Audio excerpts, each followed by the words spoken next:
Welcome সবাইকে। আজকে আমরা ভিডিও থাম্বনেল দেখেই বুঝতে পারছো আজকে কোন বিষয় নিয়ে ডিসকাস করব।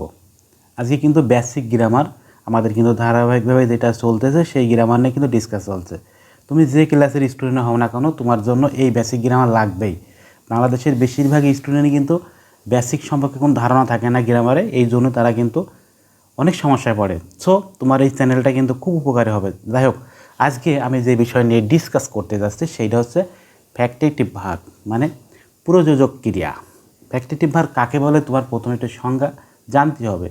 দেখো, যে ভার্ব তার অবজেক্ট থাকা শর্ত অর্থ সম্পূর্ণ করার জন্য আর একটা অবজেক্টের দরকার হয় সেটা হচ্ছে ফ্যাক্টেটিভ। মানে এ কিন্তু একা কাজ করতে পারে না, এক কথায় মানে আগের যেই তোমার পজিটিভ ভার্বের মতোই, মানে এর আর একটা অবজেক্ট তৈরি হবে, মানে কথাটা শেষ হবে না, মানে সম্পূর্ণ হবে না এক কথায়। মানে আমি তোমাকে যে বলি আই রিড, আমি পড়ি, এখন তুমি কি পড়ো কথাটা শেষ হয়নি, তখন এই রিলেটেড মনে করো কোনো কিছু শেষ করার জন্য যে ব্যবহার করা হয় সেইটাই কথা কিন্তু এই ফ্যাক্টেটিভ বলা আছে। মানে আরও কৌশল শেখাই। দেখো দেখো এখানে ফ্যাক্টেটিভের ভিতরে আমাদের যে স্ট্রাকচারটা কমপ্লিমেন্ট, এক কথায় কমপ্লিমেন্ট অনেক কথা বলবো, এই নিয়ে তোমাদের এক্সাইটেড হওয়ার দরকার নাই ফ্যাক্টেটিভ বিষয়টা নিয়ে।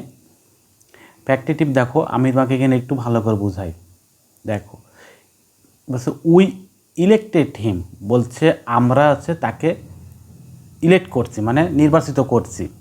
এখন তুমি যে নির্বাচনটা করেছো তাকে, তুমি কিসের জন্য নির্বাচন করেছো তাকে, মানে কোন বিষয়ে তাকে তুমি যে সিলেক্টেড করলে, এক কথায় কোন বিষয়ে সেইটা তোমাকে মানে এখানে বলতে হবে এক কথায়। মানে হট ডে কোয়েশ্চেনগুলো যে উত্তরটা পাওয়া যায়, কী বিষয়ে তুমি সিলেক্ট করলে, এই যে চেয়ারম্যান বিষয়, মানে এখানে অবজেক্ট লুকায় আছে এক কথায়।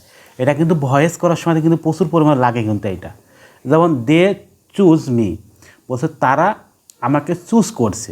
এখন তোমাকে কী জন্য চুজ করছে, যে কোনো একটা বিষয় নিয়ে তোমাকে চুজ করবে না, তোমাকে এমনি কি চুজ করবে। এখন এই যে এই অবজেক্টের কী চুজ করছে, এক কথা এটা অবজেক্টটা রয়েছে, আর একটা অবজেক্ট দরকার হবে, সেইটাই হচ্ছে তোমার কিন্তু এখানে আমাদের ফ্যাক্টেটিভ ভার্ব ধরা হয়। মানে কি বিষয়ে, যে ক্যাপ্টেন, এই দেখো ক্যাপ্টেন বলে মানে তোমাকে চুজ করছে ক্যাপ্টেন হিসেবে। তারপর দেখো বলছে যে উই মেড হিম, বলছে আমরা তৈরি করেছিলাম হিম, তাকে তাকে কি মানে তোমাকে কী হিসাবে তৈরি করছিল সেটা তোমাকে জানতে হবে। কিনা অবজেক্ট কিন্তু লুকায় আছে, এক কথা আর একটা অবজেক্ট তোমাকে এখানে দরকার হবে এক কথায়, সেই অবজেক্টটা তোমাকে এখানে ধরে আনতে হবে। কি ম্যানেজার হিসাবে, এই যে তোমাকে ম্যানেজার হিসেবে আমাকে তৈরি করেছিল, মানে তার আগে একটা অবজেক্ট, এক কথা এখানে দুইটা অবজেক্ট থাকবে।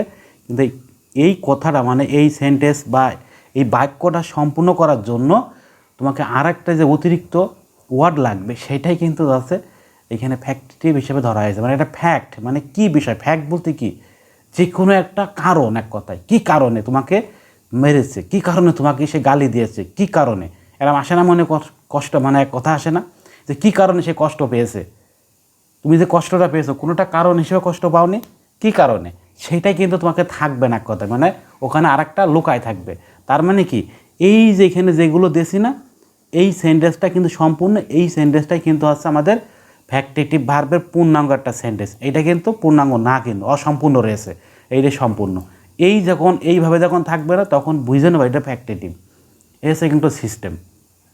আশা করি বুঝতে পারছো ফ্যাক্টেটিভ ভার্বটা কি। এই ফ্যাক্টেটিভ ভার্ব অনেকগুলো আছে, যে অ্যাপয়েন্ট, কল, চুজ, কনসিডার, অনেকগুলো আছে, ইলেক্ট, সিলেক্ট, ফাইন, ইমেজ, জাজ, কিপ, অনেকগুলো আছে। তারপর নেম, তুমি স্ক্রিনশট দাও। আর একটা কথা বলি, ফ্যাক্টেটিভ চিনার সবচেয়ে একটা সহজ উপায় আছে, এটা একটা অবজেক্ট থাকবে, মানে একটা অবজেক্টের পরে তার পরিচয়, পদ, অবস্থান, গুণ এইগুলো বোঝাবে, মানে কমপ্লিমেন্ট, এক কথায় কমপ্লিমেন্ট আমি অনেক কথা বলবো। যেমন এখানে দেখো বলছে উই ইলেক্টেড হিম, আমরা তাকে নির্বাচিত করেছিলাম।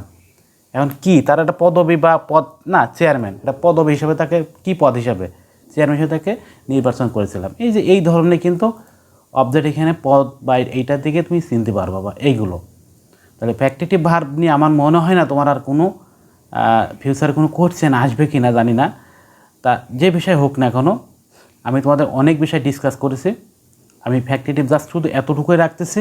আর এর জন্য তোমাদের আমি এমসিকিউ রাখবো। এই এমসিকিউ তোমাদের পাওয়ার জন্য অবশ্যই আমাদের প্রাইভেট গ্রুপ থেকে তোমাকে হোমওয়ার্ক নিয়ে নিতে হবে। মানে ফ্যাক্টেটিভ ভার্বের উপর আপনি কী কোশ্চেন দেবেন সেইটাই তোমাকে আমাদের শিট বা লেকচার শিট যখন অর্ডার দিবা ওখানে সব থাকবে। সো আমি আজকে এই পর্যন্ত রাখতেছি ফ্যাক্টিটিভ ভার্ব বিষয়, যতটুকু জানছো এতটুকু এনা।